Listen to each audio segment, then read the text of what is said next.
What's up guys, it's me the Don Fanatic, and today I am here with a very special guest which all of you guys should be, well, he should be known to you basically. I am here with the one and only Shroom Raver. Say hello. Yes indeed, hello everyone, it is Shroom Raver here. Happy to be here, and together with the Don Fanatic, we're going to be taking you guys over some of the general rules going into Season 5 of the Pokemon Premier League. Yeah, now this video I guess is kind of designed to obviously give you guys an idea of how we're going to run the league this season. It's going to be pretty similar to before, but there will be some new things coming in, obviously with Gen 7 being introduced. Obviously, I know a lot of you guys use some of our rules to run your own league as well, so hopefully this video will help you guys who want to either start a league or, you know, use some of our stuff in your own league and obviously run it smoothly. So the first kind of thing that me and Shroom wanted to discuss was the kind of overview of how the PPL works. So as you're probably well aware, we have got two divisions, Division 1 and Division 2, both full of skilled battlers. The managers will be announced in the near future. We will have a separate video with that in the upcoming days, but for now that is still secret. Basically, the two divisions go hand in hand, play at the same time as each other. First and second of Division 2 earn the right to get promoted into Division 1, and obviously we'll move up to Division 1. 11th and 12th of D1 do unfortunately end up getting relegated to Division 2, very much based on kind of like a European style of football. There is then the playoff game between 10th in Division 1 and 3rd in Division 2 to determine who will be in Division 1 and who will be in Division 2 in the next season. And like I've already said, competitors will be revealed in a video in the near future by some of our other guys here running the league. So the next major part, I guess, of the league, and probably one of the most exciting parts, is drafting. And we all know Shroom's pretty good at the drafting stuff, so thought we'd let him talk about this bit a little bit. Better at drafting than playing, I think we'd all agree. Yeah, definitely true. As far as the draft goes, general idea is that we have a snake draft, wheel-based, so it will pick 1 through 12, and then 12 through 1 in order. That order will be determined randomly by a random generator. Now, managers can pick a squad of a minimum of 8 Pokemon and a maximum of 11. Now, as of course you probably know as snake drafts, each Pokemon can only be picked once, which adds that lovely little bit of sniping that can happen. As far as what we can draft goes, and sort of how we can get these, this is not a free draft.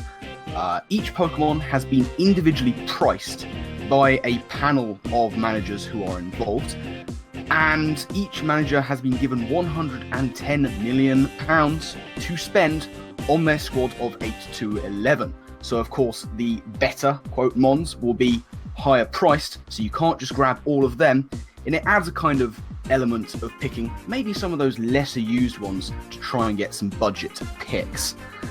Now, there is going to be a public spreadsheet where you guys will be able to view all of the drafts for yourself. That's going to be made available once the drafting is done. Now, a few little other things to mention. Mega Evolutions, they are not required. You don't have to pick one. But if you do, that Pokemon in battle must be Mega Evolved when it stays in for its first turn of battle. The final thing is, of course, Z moves. That's a new mechanic, but we're going to leave that to some of our other members to talk about in a video in the future. So with that, I guess I'm going to hand back over to Jack to talk a little bit, slightly related, about the transfers and how that works this season. Just want to say, I love the fact that you call them Z moves, and the amount of Americans and other English people that are probably going to be triggered by this is going to be fantastic. So I genuinely switch it up. I sometimes call them Z moves, I sometimes call them Z moves. I expect to see a heated debate in the comments at some point about that. But anyway, guys, we'll look at the transfers now. So obviously transfers you see in pretty much any kind of draft league. Not sure if we run it differently to others, but obviously I'll go over how we do this. So we have limited managers to 4 maximum trades a season. Basically, this helps avoid counter-teaming, to the point where you can literally just swap the team out to make it better than the other person's team you're facing that week. Obviously, the counter-teaming should be done with your draft. It's all kind of like the skill of building a team. We don't want to just make it so you can swap your team freely. So that's why we limit it to 4 transfers a season. Each manager is allowed a double transfer once a season. Can't get my words out. Basically, it's obviously where you're allowed to make 2 transfers in 1 week. You don't have to use this if you don't want to. You can do 4 single transfers over the 11 weeks of the season if you so wish, but the double transfer option is there. Now, obviously, as we have a pricing system, you will have to drop mons to either make room in your roster or to raise the funds to go find another mon that you want to pick up.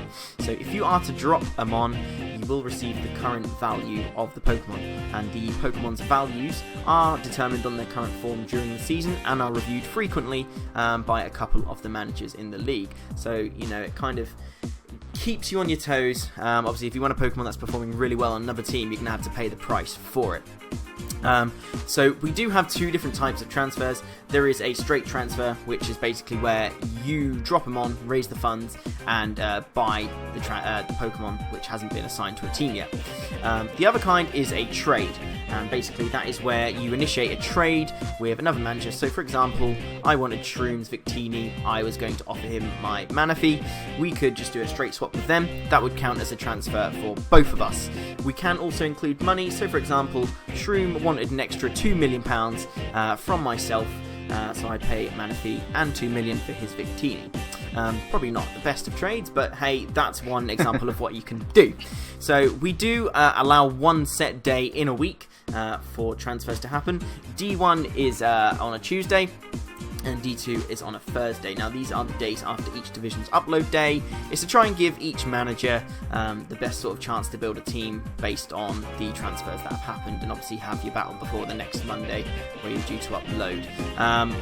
Z-moves, the way we're operating Z-moves this season, again, like Shroom said, will be discussed in another video, and Z-moves will also be discussed sort of with regards to transfers, because there's a special way we're going to operate them as well. So again, that's something that some other of the managers here will discuss with you guys. So that's pretty much it about transfers, pretty much it about the whole of kind of like the major way the league works and runs. Obviously, we've got a few maintenance things like uploading videos and some sort of things we can share with you guys, which I'll let Shroom go and talk about, because he hasn't really said much, I don't feel. So Shroom, your time to shine again, boy.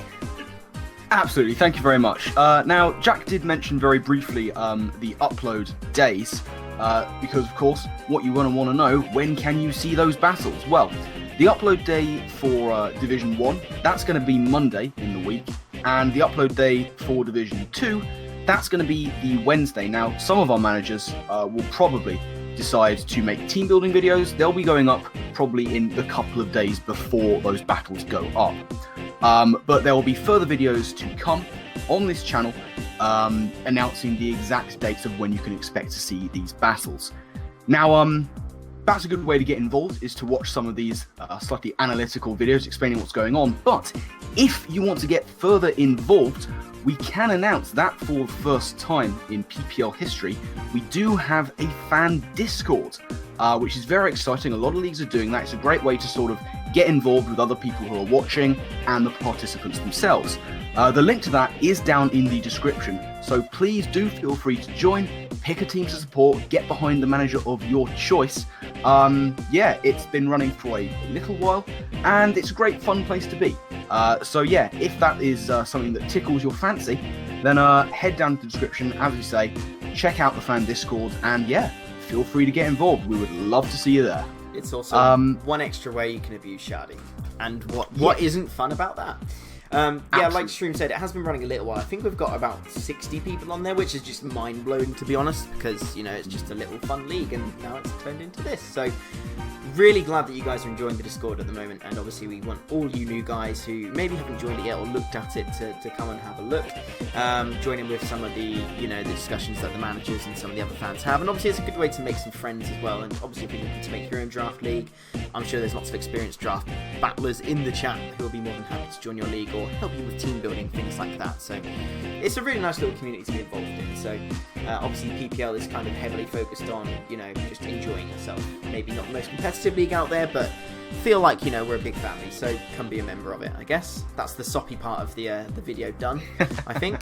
That's pretty much everything we wanted to cover on this sort of the general sort of, well, rules, I guess you could say, of the PPL. There will be other videos, like we've mentioned at different points in this video, from other managers and some of the analysts as well, talking about some specific rules, especially the Z moves and the bans, which we have got in place this season. There was some voting done by coaches that will be touched in another video later this week. I believe we'll be announcing some of the analysts, I can't even say it now, analysts, and the managers, and then there will also be some exciting announcements later on in the week as well. So hopefully you guys leave a subscription and obviously a like on the video if you enjoyed. Make sure you come back and watch all the other videos that will be uploaded during the week, as it will really set the scene for Season 5, and hopefully we'll see you guys supporting one of the teams in Division 1 and Division 2, of course, and supporting the managers and watching their videos and hopefully enjoying yourselves at the same time. That's everything I've got to say. Shrew, do you want to add anything else at all? I don't think so. I think we've pretty much covered it all. We hope that you enjoy the season that's coming up. Hope to see some of you in the Discord chat. And yeah, that's pretty much going to be it from us, I think. So I guess I'll say thank you all very much for watching. We do hope that you've enjoyed. Keep your eyes peeled on the channel for more videos coming your way. Yeah. Alright guys, see you later. Bye. Laters.